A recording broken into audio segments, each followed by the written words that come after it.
Hello students, how are you? I hope you are doing good बच्चों.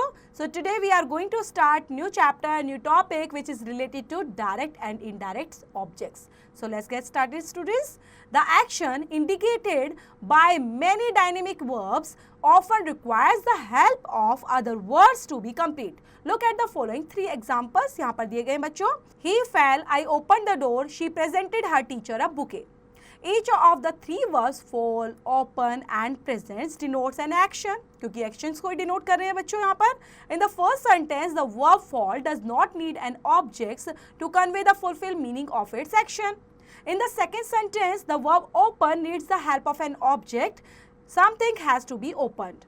And in the sentence 3, the verb represent needs the help of two objects. Something has to be given and it has to be given to someone. तो यहाँ पर बच्चों तीनों चीज़ें अलग अलग हो रही हैं. उन्हीं बेस पर एक्सरसाइज भी है बच्चों, तो ये कंप्लीट करते रहेंगे.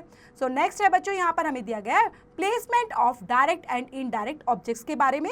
Look at the sentence you have made in exercise B above. You will notice that in all the sentences, the indirect object comes before the direct object. This is the normal placement of the two objects in a sentence. First the direct object, then the indirect object की बात की गई है उसके अंदर. तो हम यहाँ पर देख लेते हैं. However, it is possible to reverse this position by using a prepositions before the indirect object. Look at the following example given below. यहाँ पर दिए गए हैं बच्चों. She gave her teacher a bouquet.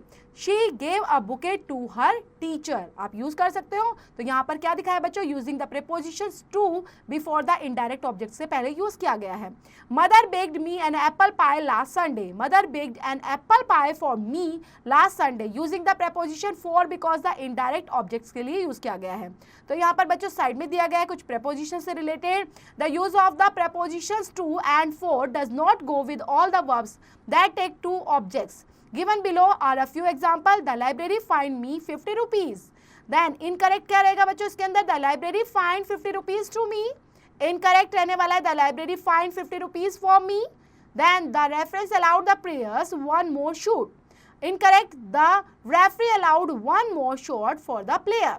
And incorrect है बच्चों the referee allowed one shot to the player. तो इस तरीके से बच्चों आप करेक्ट बनाना सीखेंगे सेंटेंस के बेस पर.